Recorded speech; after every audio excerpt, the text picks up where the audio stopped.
मुंडक उपनिषद उपरे आमर चिंतन करुछंती। से द्वितीय मुंडकर प्रथम खंडर प्रथम मंत्र एवं द्वितीय मंत्र टिके देखंतु पाठ करिवा। ओम तदेतत् सत्यं यथा सुदीप्तात् पावकाद् विस्फुलिंगाः सहस्रशः प्रभवन्ते स्वरूपाः तथा अक्षरात् विविधा सौम्य भावाः प्रजायन्ते तत्र चैवापि यन्ति। दिव्यो ह्यामूर्तः पुरुषः स बाह्याभ्यन्तरो ह्यजः अप्राणो ह्यमनः शुभ्र ह्य अक्षरात् परतः परः।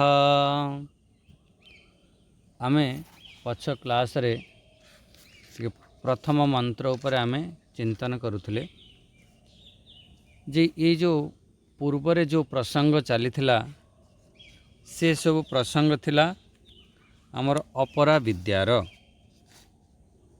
से जो संसार ये जो संपूर्ण जगत रो जो मूलभूत से कौन से अक्षर तत्व थिला जोठू ये संपूर्ण जगत सृष्टि हुए आओ से ठारे से जाए कि विलीन हो जाए ताको पुरुष संज्ञक पुरुष संज्ञा देथिले। संज्ञा अर्थ जेतबेले संज्ञा शब्द कहुव से नाम नहीं ने ना आमर व्याकरण भी अच्छे गोटे संज्ञा प्रकरण एमती एटी पुरुष संज्ञक से होची प्रकृत रे अक्षर ब्रह्म से होची सत्य जार हेला परे तार सत्ता हवा कारणरू आमर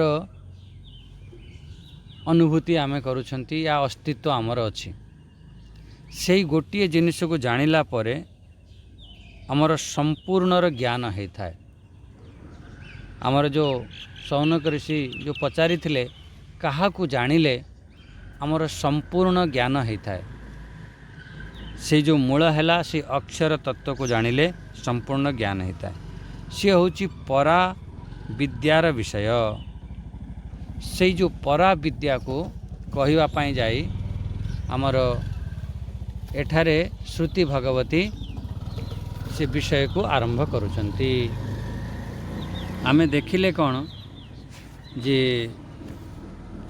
काली आमे पक्ष क्लास रे आमे चिंतन करुथिले आमर जीवर उत्पत्तिर ये प्रकरण चली ये जीव आसिला कौठू ये सब आम मानक भितरे बहुत सुंदर सुंदर प्रश्न थाए। आमर अनंत जीव तार उत्पत्तिर स्थान कौठी से विलीन कौठी हो जाउछंती। आमे देखिवार ये जो जगत आपण देखुचंती ये जो दुनिया को देखुचंती एथिरे आपण पार पाउनांती बहुत विस्तार अच्छे जगतर ए ब्रह्मांडर।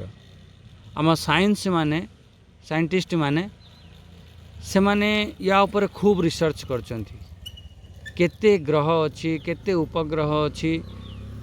आमे तो गोटे सूर्यर परिवार आमे यही भली हजार हजार सूर्य अच्छंती यही गैलेक्सी रे ये आकाश गंगा रे। तेणु एठी अनेक अनेक जीव अच्छंती अनेक अन्य ग्रह रे भी जाइक रिसर्च करा जाउची सेठारे भी सब जीवर सत्ता सेठी सब पाउछंती। एठी भी जीव थिला चंद्रमा आदि रे आपण विचार करी देखंतु से अन्य जगह सबू छाड़ी दियंतु आम यही पृथ्वी रे विचार करी देखंतु एठी केते जीव अच्छंती लक्ष लक्ष करोड़ करोड़ अरब अरब खरब खरब केते आपण यही आपण शरीर रे विचार करंतु केते जीव अच्छंती अनेक अनेक जीव माने शरीर को जो विचार करेंगे से पूरा ब्रह्मांडर विचार हो पार ये पिंडर विचार ही आमको ब्रह्मांड पर्यंत नहीं जाए। यही जगतर माने एते विचित्र सृष्टि अच्छी अनेक अनेक जीव बनी आमे अनेक अनेक मनुष्य अच्छी अनेक अनेक वृक्ष अच्छी किंतु एक जीव अन्य जीव ठारू अलग आमर एक मनुष्य अन्य मनुष्य ठारू अलग भाई भाई ठारू अलगा, बाप पुओ ठारू अलगा, केही कहा सांगर मिशु नाही। ये केते विचित्र सृष्टि, ये सृष्टि एमिति सृष्टि केमिति हैला। से सृष्टि उपरे आमर महापुरुष माने आम शास्त्र एक खूब विचार है। वेदांतर जो मुख्य विचार से जगतर विचार, आम यही जीवर विचार आउ ईश्वर विचार, यार ऊपर सब विचार चले। कौन करवा आज यो जीव आसुची कौठू, सी कौठी की जीव, एभलिया जो चिंतन लोक मानकर एपरी विचार बहुत कम आसे। जो माने शास्त्र अध्ययन करुचंती या कौन सी तांकर चिंतन मनन अच्छी या पूर्व जन्मर संस्कार अच्छी, से मानकर एपरी विचार आसीबो। नने अन्य लोकों पाखरे एपरी विचार ही नहीं। सेमानकर तो बास जीवन सारा कौन समस्या समस्या बा से समस्या को समाधान कर, जोटी का पाखु जीवे भी ना ये प्रश्न करें, तांकर प्रश्न कौन करेंगे, तांकर जीवन रो जो समस्या थी से समस्यार समाधान पाई से प्रश्न करि थांती। किंतु जो चिंतक जो माने सेमानंक भितरे ये प्रकार प्रश्न थाए जे तार जिज्ञासा थाए, ये जो जीव आसीबा आसुछि आउ जीव जो जाउछि ता मझिरे आमे ये जो जेतिकी सृष्टि अच्छी आमु सब देखा जाउछि। आमे जीव उत्पत्ति हैला, जीवर विनाश हैला, मझी समयटा ही आमे जानी पारुछंती, अनुभव करि पारुछंती। से जो घोर संसार रे जे फसिक रही थांती तांक भितरे कौन सी बहुत जिज्ञासा न थाए। सी कहते यही मझी समयटा केमिति सुख मिलू, बास यही तांकर विचार चालू थाए। जे जीवर जो उत्पत्ति होची विनाश होची ता ऊपर बेसी विचार नहीं। से उत्पत्ति विनाश मझिरे जो आमको जो समय मिलू देखा जाउची, से समयटा केमिति मते सुख सुख मिलू, बास से। किंतु जे विरक्त पुरुष वैराग्य पुरुष से विचार करे आमर मूल कौन, आमे आसिले काहेकि, मते दुख काहेकि मिलुछि, गोटे जीव गरीब काहेकि हैला। एठारे ये सब चर्चा नहीं एठारे, किंतु एठारे मुख्य चर्चा होची प्रभवन्ते, उत्पत्ति हेले। आपण मंत्र प्रथम मंत्र देखंत ना, प्रभवन्ते स्वरूपाः। ये जो उत्पत्ति हेले ये क्योंठु आसिले, यार ऊपर मुख्य विचार सी होची सी अक्षर तत्वरु आसिले। जीव कौन सी जड़ वस्तुर सेठी प्रकट है नांथी। आमर जिमिति पंच महाभूतरु या प्रकृतिरु या कौन सी द्रव्य ठार उत्पन्न नुह। एठी आमर जो चिंतनर मुख्य विषय हैला सी अक्षर तत्वर ही आसिला। ताकू आमे ईश्वर कही थांती, ईश्वर कही दियंती। तत् एवं से प्रलय प्रलय समय सब जाई थांती से अक्षर रे। आपण बहुत सावधान है देखंतु टिके, से प्रलय है थांती या उत्पत्ति है थांती, से कोठी जेतेबेले उत्पत्ति है थांती से अक्षर तत्व पाखरु, आ जेतेबेले कौन सी जड़ वस्तु नुह, ये विशेष ध्यान रखिए। आ जेतेबेले तांकर विलीन हो जाई थाए से अक्षर तत्व जाई विलीन होता है। उत्पत्ति और विनाश से अक्षर तत्व ही होता है। यही से कथा को बुझा पाई जाई आमर एक सुंदर उदाहरण माध्यम आमे एठी श्रुति भगवती बुझाऊँच आम मान। एठी कौन आमे जो पछ क्लास जो विचार होतला, अग्नि गोटे विशाल अग्नि अच्छी, यथा सुदीप्तात् पावकात् विस्फुलिंगाः। से विशाल अग्नि अच्छी, से विशाल अग्नि को काली कौन बुझते ईश्वर स्वरूप, ईश्वर रूप। ता भितर जो विस्फुलिंगाः, विस्फुलिंगा माने जो छोट छोट सब चिंगारी बाहरुछि सी कौन होची जीव, जीव स्थान। ये देखो गोटे शब्द अच्छी ना, जे एठी भावा सौम्य भावा भावा अर्थ कौन से जीव से जीवर उत्पत्ति से कौठु है से आमर ईश्वर पाखर जमी छोट छोट चिंगारी से उत्पन्न कौटी होची से विशाल अग्नि उत्पन्न है से जो शब्द कहते भावा भावा माने जीव तार सत्ता गोटे अच्छी तार गोटे अस्तित्व अच्छी अन्य सबुथिरे अस्तित्व नहीं से सब सत्ताहीन किंतु से जीवर गोटे अस्तित्व अच्छी से कहीं अस्तित्व अच्छी तार कहीं सी अक्षर तत्वर अस्तित्व रूपा आज टिके शब्द कठिन हम टे बुद्धि लगे पड़ो हाँ से अक्षर तत्व उत्पन्न हवा कारण अक्षर आमर से जो अक्षर तत्व जो परमात्मा तत्व जहाँ कौच सी केमितिका सी कहले सी तार अस्तित्व अच्छी यदि तार अस्तित्व अच्छी ताले जीवर भी अस्तित्व अच्छी। अच्छा दृष्टांत बुझंतु जेमिति आपणकर चिंगारी बाहरिला चिंगारी रे ता भितरे दाहकता शक्ति अच्छी आपण हाथ में पड़गले टी जलईदेव फुटका करदेव कहला हाँ। अच्छा ता भितर प्रकाशकता शक्ति अच्छी चमचम चमचम करे कहला हाँ।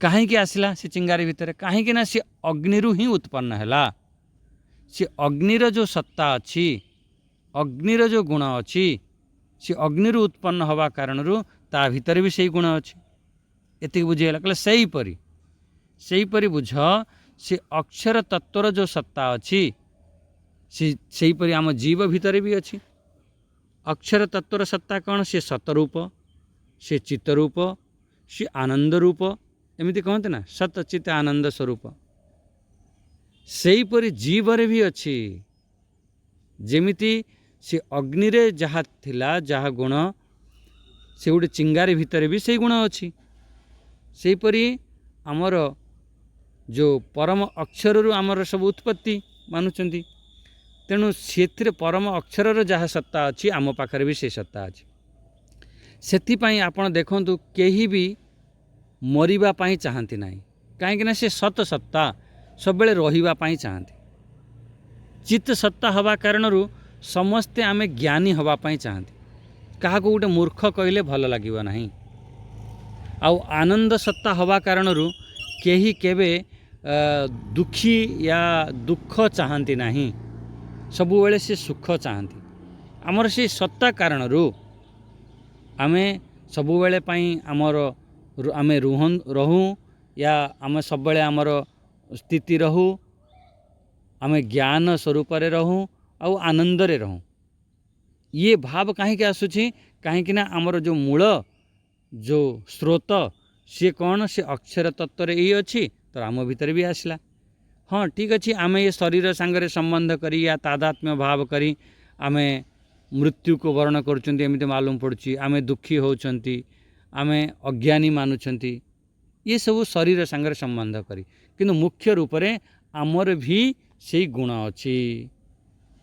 अच्छा एठी माने जो कार्य जेमिति कार्य हेबो से कार्य को देखिकी आपण सेहीपरि कारण को अनुमान करिपारिबे गोटे छोट सुनार गोटे कण आपण को मिलिला छोटिया कणटे किंतु आपण से सोनार कणरे आपणकर मथारे बिंदी बना है से सोना कण को देखिकी से सुनार विराट कोटी सुनार खणी को भी आपण जानीपर कौटि ना कौटि खणी अच्छी या कौटि ना कौटि विशाल सुना अच्छी एमती आमर मालूम पड़ो। अच्छा अग्निर माने एठी मुख्य रूप से कहबार अर्थ है कारणर जो लक्षण सी कार्य घटित होता है कारणर जहाँ भी लक्षण आपण गोटे घड़ा देखुचंती सी घड़ा को आपण छुँचंती तार मूल जो कारण सी अग्नि मूल कारण आमर माटी स्पर्श कले भी माटी को स्पर्श करेंगे विलीन हेले भी माटी हम तार से मूल है माटी। अच्छा विशाल माटी से गोटे घड़ा बनी तार मूल कारण है तार माटी ता कार्य है घड़ा बस एमती। अच्छा एठी अग्निर दुई रूप एठी देख माने देइथंती कौन टिके आज कठिन हम से कहूँ गोटे सोपाधिक अग्नि आउटे हूँ निरुपाधिक अग्नि दुईटा अग्नि जमी आम कही दिखती सविशेष अग्नि या निर्विशेष अग्नि एमती एक बुझा सोपाधिक अग्नि कौन निरुपाधिक अग्नि कौन एमती। अच्छा आपण गोटे दृष्टांत बुझंतु जमी आकाश आकाशर सोपाधिक बा उपाधि सहित सोपाधिक जिते कह से आप कौन बुझे उपाधि सहित आ जो निरुपाधिक कह दिज्व से उपाधि रहित ये दुईटी कथा बुझिले। अच्छा सोपाधिक आकाश कौन कहला से जो घड़ा भितर जो घड़ार गोटे आप उपाधि देदेले घड़ा भितर जो आकाश अच्छी सी हूँ सोपाधिक आकाश घट्ट आकाश जहाँ को कहले। अच्छा निरुपाधिक आकाश कौन कौन सी प्रकार तार उपाधि नहीं सी हूँ निरुपाधिक से जो आकाश केमितिका सी घट रहित मठ रहित सी तो हूँ अनंत आकाश से अनंत आकाश जो अनंत आकाश कहीदे कौन सी उपाधि नहीं अनंतता अच्छी से उपाधि नथिबा कारणरू से निरुपाधिक आकाश है। आउ जितेबले उपाधि देदेव ये मोर भारतर आकाश या आम मठर आकाश या आम घरर आकाश या घड़ार आकाश जिते आपण उपाधि देवे सी कह कौन हो सोपाधिक आकाश बस एतिक आप बुझीपार। से परी ये जो अग्नि अच्छी अग्नि होची निरुपाधिक कौन सी अग्निर उपाधि नहीं से परी आमर चेतन केमिति चेतन भी से परी निरुपाधिक।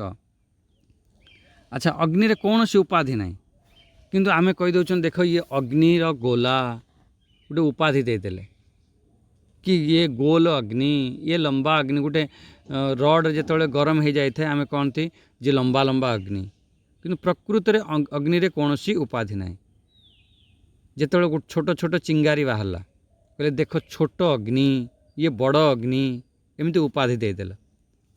से परी एवं विचार करंतु आकाश कथा विचार कले आकाश रे कौन सी प्रकार जिते उपाधि न रुए से निरुपाधिक आकाश हो जाए अनंत आकाश हो जाए जिते कौन सी उपाधि देदेले कहीदेव घट आकाश ये मोर छोटिया आकाश ये बड़ आकाश एमती कह दियंती।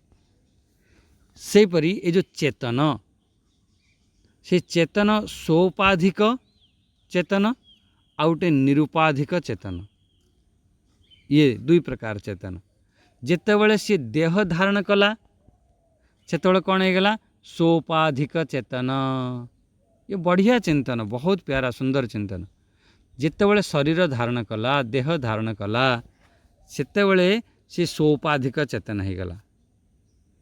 प्रकृत रे सी जो निरुपाधिक ब्रह्म तार उपाधि कौन सी नहीं से निरुपाधिक आमे कहते ना ब्रह्म केमिति निरुपाधिक निर्गुण एमती कहते जितेबले सी उपाधि धारण कला जमी माया उपाधिक चेतन से कौन जमी कहती आमर बड़ अग्नि से गोटे उपाधि देदेला बड़ काठटे पकईदेला बड़ अग्नि से भली से माया उपाधिक चेतन सी कौन हो गला से गला ईश्वर। हाँ टिके एक टेक्निकाल अच्छे यठारू आमर सब से ईश्वर ठारू आमे सब उत्पन्न हेले जमी बड़ काठर जो अग्नि अच्छी से सब छोट छोट चिंगारी उत्पन्न है कहला से परी ये जो आमर माया उपाधिक जो चेतन अच्छी से चेतन रू सब ये सब सृष्टि सब उत्पन्न है। एठी दुईटी कथा कहगला मैं अग्निर दुईटी भेद एठी कहगला गोटे चिंगारी को आपण छुईले कौन हम टिके जलीजे किंतु से जो महाअग्नि जो बड़ काठ जलुची ता देर हाथ देले किए कले पूरा भस्म हो से गले तार प्रभाव बहुत थाए प्रभावर भेद थाए दुईटी एक परी नुह तार प्रभाव अलगा गोटे चिंगारीर प्रभाव अलगा से मु कहे एक गोटे बढ़िया दृष्टांत देकी आम बारंबार चिंतन करती जेमिति उपाधिर भेद कारणरू आमर भेद मालूम पड़े। जेमिति गोटे प्रधानमंत्री उपाधि तुमको दे दिगला या कौन सी तुमको मंत्री बन दिगला सेतबेले आपण पाखरे बहुत शक्ति आसीगला खाली गोटे उपाधि पाई। आ जितेबाला कौन साधारण उपाधि नेले बहुत कम शक्ति। जेमिति एक बिंदु आउ एक सिंधु सेटी को दुईटी को छुईले आमर ओदा हवा किंतु समुद्र रे तुम बुड़ी की मरजीव समुद्र जदि पशिव बुड़ी की मरजीव किंतु गोटे बिंदु भितर आमे से मारी पारि न थाए मरी न थांती। गोटे विशालता अच्छी गोटे सीमित अच्छी कम अच्छी सेपरी ये जो ईश्वर से कौन विशालता अनंतता एमती बहुत बड़ से तार से सर्वशक्तिमान। आमर जीव केमिति से अल्प शक्तिमान एमती सब जीव आ सब दुई जन जाके उपाधि नहीं चंती किंतु दुई जन भीतर भेद कौन अच्छी सी ईश्वर होची सर्वशक्तिमान सी सबु किछि करे सी सर्वज्ञाता आमे हेले अल्पज्ञ सी है सर्वज्ञ आमे हेले अल्प शक्तिमान सी है सर्वशक्तिमान। हाँ सी आमे किछि अल्प बहुत घर बाड़ी द्वारा कर दियंती सी सबु किछि करि पारे। ये दृष्टि उपाधि दृष्टि भेद बस मोर एति कहिबार अछि उपाधि दृष्टि भेद किंतु ता भितरे सी गोटिए चेतन माने सत्ता अच्छी एमती मानि न जेमिति दुईटी अग्नि अच्छी। ये मुख्य कथा है गोटे है सोपाधिक अग्नि सोपाधिक अग्नि रे भी गोटे बड़ अग्नि अच्छी आ गोटे छोट छोट अग्नि अच्छी। सेही परि ईश्वर जो चेतन केमिति शुद्ध सत्व प्रधान माया एमिति जीव केमिति मलिन सत्व प्रधान एथिरे सब रजगुण तमगुण मिलिबा कारणरू आमर से मलिन सत्व गुण है एमती ईश्वर आउ जीव। अच्छा एठी गोटे विचार उठिब जदि से चेतनरू ही ईश्वर बनिला से चेतनरू ही जीव बनिला जीव अनेक कहीं बनीगला ईश्वर एक कहीं बनिला ईश्वर भी अनेक बनी जाता सेपरी से चेतनरू तो बनूची ना से चेतनरू तो सब बनूची कहला हाँ ईश्वर सी केमितिका कहला सी माया उपाधिक चेतन। अच्छा माया केतोटी अच्छी माया एक सेतिपाही आमर ईश्वर एक माया उपाधिक चेतन आउ आमर अविद्या उपाधिक जो चेतन को कहती जीव जीवर परिभाषा जीव क्या कहती अविद्या उपाधिक चेतन एमती भी परिभाषा कर दियंती मलिन सत्व प्रधान ये सब मन रखा कथा तेबे जाइए आमर चिंतन आहरी आगू को बढ़ी पार सुंदर। हाँ तेणु एतिके आपण बुझिले जीव अनेक केमिति हैला कहला अनेक एइथपै हैला आमर अविद्या अनेक अछि। आमे पढ़िथिले ना अविद्यायामंतरे वर्तमान एमिति सब थिला अविद्या बहुत अविद्या अविद्या कारणरू जीव अनेक हैला आमर माया कारणरू माया एक तेणु जीव हैला एक। अच्छा एबे सरल टिके बहुत चिंतन को टिके सरल करिए देखिया एठारे गोटे चिंतन कौन करिवा गोटे बहुत बढ़िया चिंतन करिवा योग्य कथा ईश्वर ठारू सब सृष्टि हैला कहला हाँ से ईश्वर रे सब विलीन हो जाए कहला हाँ ये तो ठीक अच्छे किंतु एठारे जो आपण दृष्टांत देले से जो काठ ठारू सब चिंगारी बाहरुची कहला हाँ हाँ किंतु से काठरे जाइक तो चिंगारी विलीन हो नहीं से चिंगारी तो तार अलग जगह विलीन हो तमें तो कहले ईश्वर ठारू बाहर ईश्वर ठारे लीन हो जाऊँ से परी ये जो जीव आमको लगुच जीव कौटी ठीक अच्छे ईश्वर पाखर उत्पत्ति है मानुची मर जाऊँगी ये ना से कौटी ईश्वर सांगे कौट विलीन होमती आमर जमी से जो चिंगारी बाहरुची से काठरे जाए कौट मिसुची सी तो सही तार नष्ट हो से लिभि जाए लीन हो जाए जायमान लीयमान तार जन्म होता है तार फिर से लीन हो जाए एठी कौन है दुईटी माने एठी अग्नि आमे देखिले गोटे सोपाधिक अग्नि आ गोटे निरुपाधिक अग्नि ଯେତେ ବି ସବୁ ସୋପାଧିକ ଅଗ୍ନି ଅଛି ସେ ଯେତେବେଳେ ବିଲୀନ ହେବ ସେ ନିରୁପାଧିକ ଅଗ୍ନିରେ ବିଲୀନ ଯାଇକି ହେଇଯିବ। ସେଇଭଳି ଈଶ୍ୱର ନିଜର ଯେତେବେଳେ ଉପାଧିକୁ ହଟେଇ ଦେଲା ସେତେବେଳେ ସେ ଶୁଦ୍ଧ ଚେତନ ହେଇଗଲା। ଜୀବ ଯେତେବେଳେ ନିଜ ସ୍ୱରୂପକୁ ସେ ଧ୍ୟାନ କଲା ସେତେବେଳେ ବି ସେଇ ନିରୁପାଧିକ ସେଇ ଚୈତନ୍ୟକୁ ସେ ଅନୁଭବ କରିବ। ଆଉ ଥରେ ଧ୍ୟାନ ଦିଅନ୍ତୁ, ଈଶ୍ୱର ଆଉ ଜୀବ, ଈଶ୍ୱରର ଯେଉଁ ତାର ଉପାଧି ଥିଲା ସର୍ବଶକ୍ତିମାନ, ସର୍ବଜ୍ଞ, ମାୟା ଉପାଧିକ ଚେତନ, ଯେତେ ତାର ଏଇ ଯେଉଁ ଉପାଧି ଅଛି ହଟେଇ ଦେଲେ, ସବୁ ଉପାଧିକୁ ଆପଣ ହଟେଇ ଦିଅନ୍ତୁ, ସେଥିରେ କ'ଣ ବଞ୍ଚିବ? ଯେତେ ଉପାଧି ଅଛି ହଟେଇ ଦିଅନ୍ତୁ, ସେଥିରେ ଚେତନ ହିଁ ବଞ୍ଚିବ। ସେହିପରି ଜୀବର ଯେତେ ଉପାଧି ଅଛି, ଅଳ୍ପଜ୍ଞ, ଅଳ୍ପ ଶକ୍ତିମାନ, ଅବିଦ୍ୟା ଉପାଧିକ, ଇଏ ଯେତେ ବି ଅଛି ଏକୁ ସବୁ ହଟେଇ ଦିଅ, ସେଥିରେ ବି ସେ ଚେତନ ବଞ୍ଚିବ।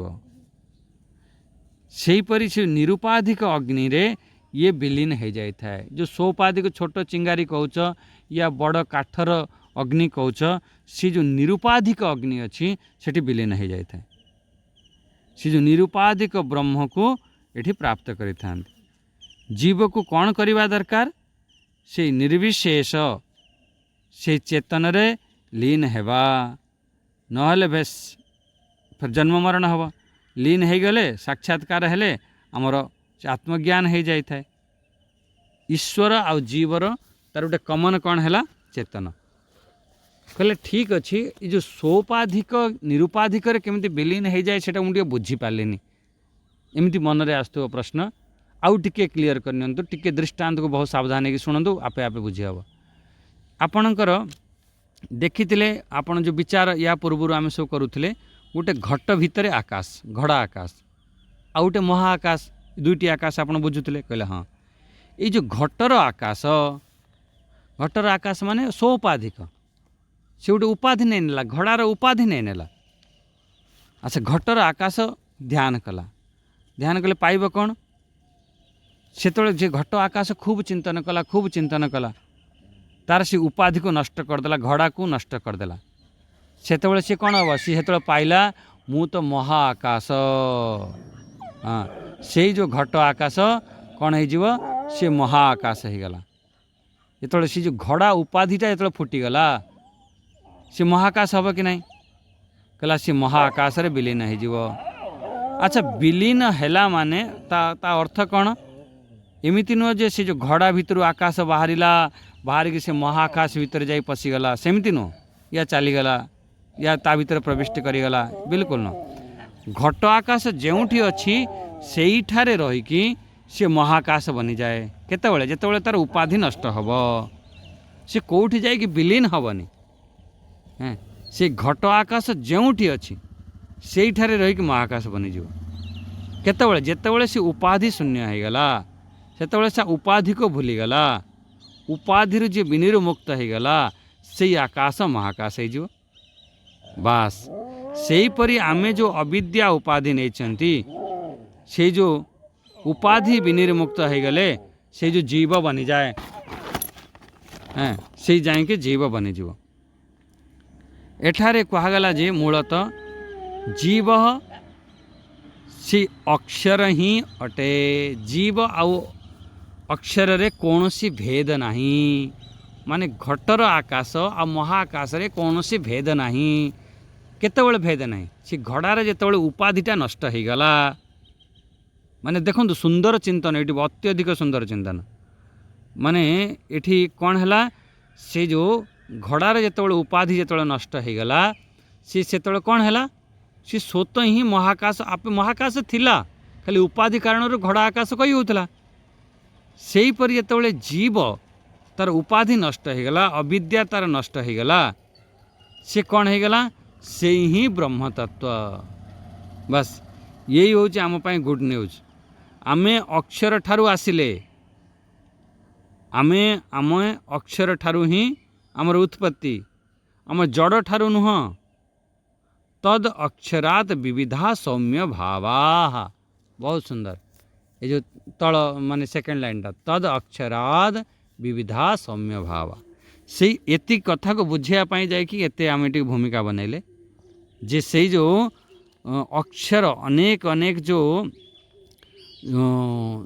जीव अच्छी से अक्षर ही से जीव अक्षर आ जीव रे कौन से भेद नहीं चाहे जेते तुम चिंतन कर आम ही चेतन एठार बहुत विचार एठी करा जाइछि एठार मुख्य से जीवर जो उत्पत्ति एठी कहा जाए नहीं किंतु एठी कौन कहा जाइछि महापुरुष आम श्रुति भगवती यही को कहवाई चाहती तुम्हें होच जेते तुम्हें माने मूलतः से जो अक्षर ओम ओम तमर अस्तित्व कौटी तमर अस्तित्व से अक्षर तत्व पाखरे बहुत सुंदर चिंतन तमें से अक्षर तत्व ठारू अलगा नुह तमें ही चेतन तमें ही अक्षर बस उपाधि कारणरू तमें मानि नेछ कौन मानि नेछ अरे सी हूँ परमात्मा मु हूँ जीवात्मा सी मु हूँ तार अंश अंशीर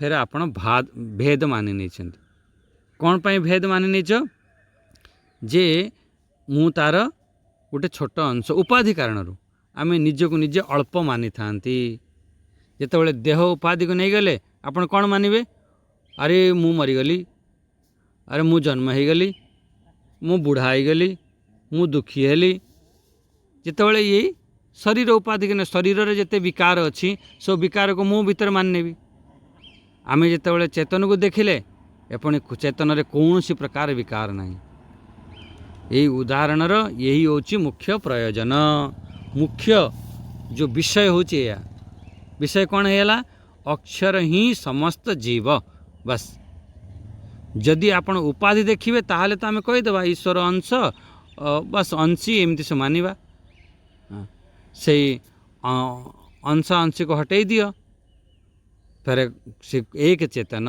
उपाधि दृष्टि रे द्वैत होता है बस जदि एक रु अधिका होता है कौन पाई कहला उपाधि कारणरू उपाधि को हटेले आमे अद्वैत हो जाई सेथिपाई आमर ये शास्त्र चिंतन होता है सेथिपाई आमर वेद उपनिषदर गीतार सब चिंतन होता है अद्वैता अमृत वर्षिणी अद्वैत कौन ताकू केमिति आपण सिद्ध करेंगे केमिति आपण जानिबे अद्वैत आमको तो अनेक प्रकार द्वैत देखा जाउची अनेक आत्मा देखा जाउची अनेक जीव देखा जाउची तार एठी समाधान करा जाउची बहुत सुंदर समाधान हम से आग मंत्र रे देखिवा जे से श्रुति भगवती यही चाहती आमे आमर से जो निरुपाधिक जो निर्विशेष से स्वरूप को चिन्ह तुम्हें जान से ही परम सत्य से जो निरुपाधिक निर्विशेष जो चैतन्य तार फेरे वर्णना करा जाइछ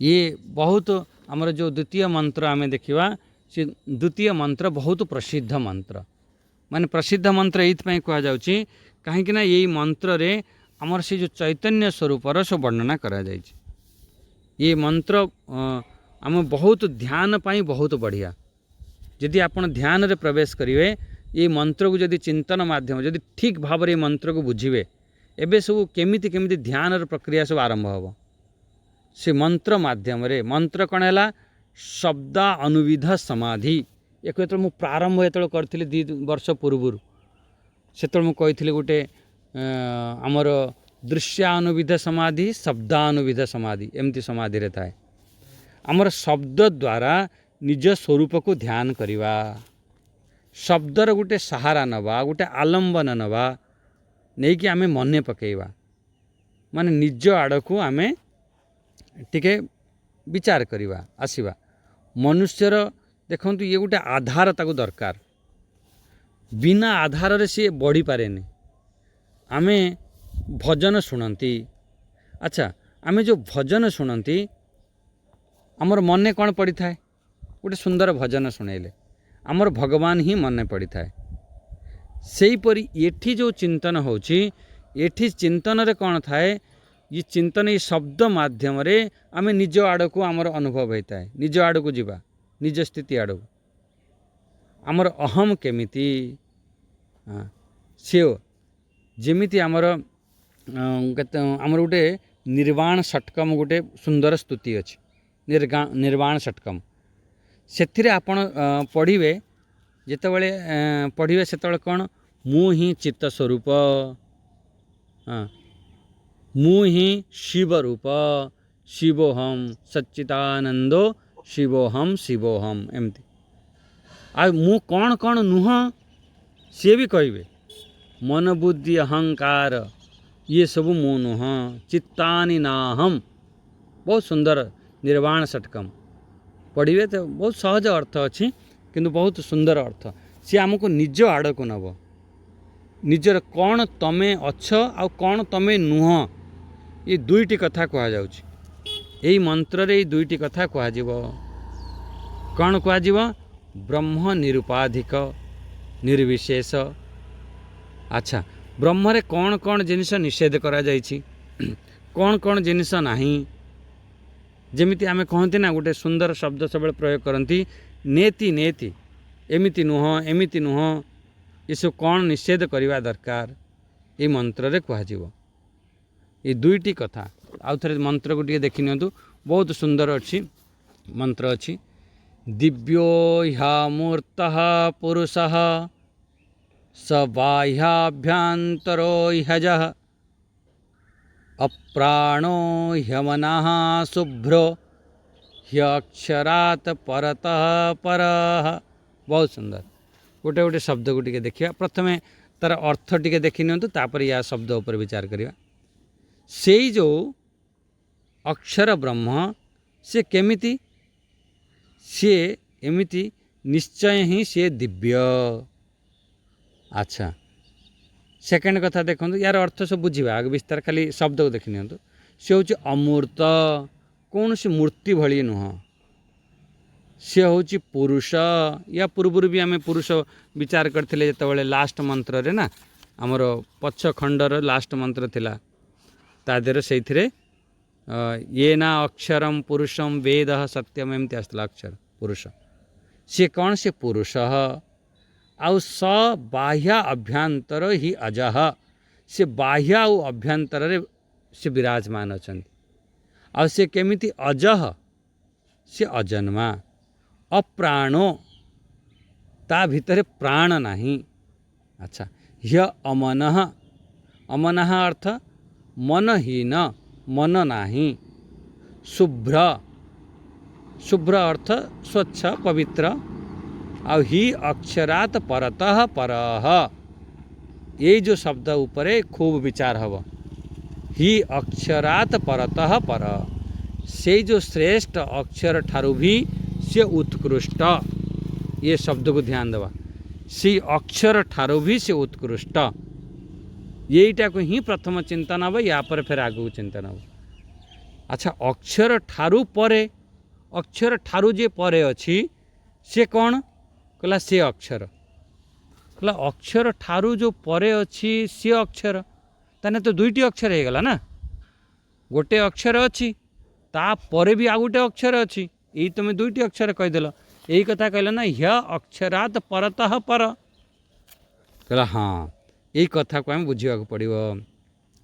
आपण तो एक अक्षर कहती, एकाक्षर ब्रह्म, आउ तुम ये दुईटी अक्षर कहीदेल, ताले से दुईटी अक्षर कौन, अक्षरात परतः परः।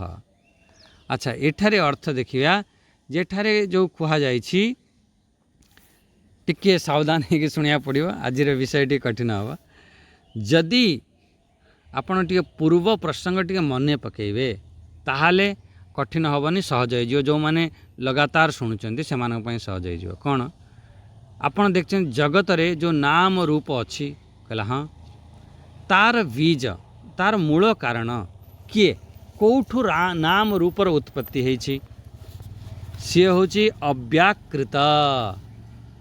इन शब्द शुणी थे मन पका, अव्यक्त, सी प्रकृति माया। आम ईशावासी उपनिषद पढ़ी असंभूति एमती शब्द होता, जो असंभूति शब्द आसला यही शब्द सब प्रयोग करी, पूरा यही शब्द सब प्रयोग करी। अच्छा से कौन विचार होता, से सब उत्पत्ति है यहीठार, ये सब नाम रूप सब आसला। अच्छा आम प्रथम मुंडक भी देखी तपसा चीयते ब्रह्म ततो अन्नम अभिजायते।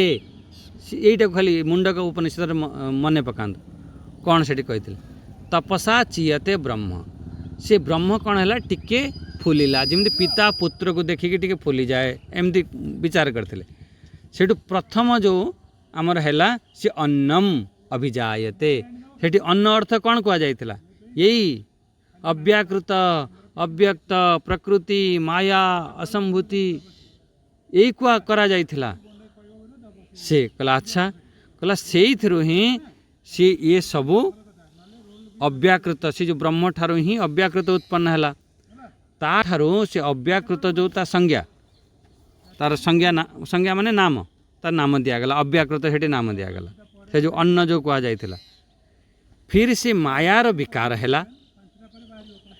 ये टिके ध्यान दियंतु फिर जो मायार विकार है सेठू तापर प्राण एमती उत्पन्न होता प्राण हिरण्यगर्भ एमती सियाड़े बेसी चिंतन न करी खाली एतिक टिके ध्यान दियंतु आमर से जो ब्रह्मठारू जो अव्यक्त उत्पन्न होता जो अव्याकृत उत्पन्न होता जहाँ तुम माया कहच से माया ठारू जो तार विकार है सेठू ये सब नाम रूप ये सब स्थूलता आसला जो स्थूलता आसला गोटे ना गोटे तार सब नाम रूप दिज्व यार हूँ एमतीका ना एमतीका तार रूप ये सब नाम रूप सब दिगला कौटू ये माया ठारू उत्पन्न है एठारे टिके आम ध्यान देवा आपण जो व्यक्त अपेक्षा से अव्याकृत केमिति थिला कहला सूक्ष्म अव्याकृत अर्थ हूँ माया से निजर विकार अपेक्षा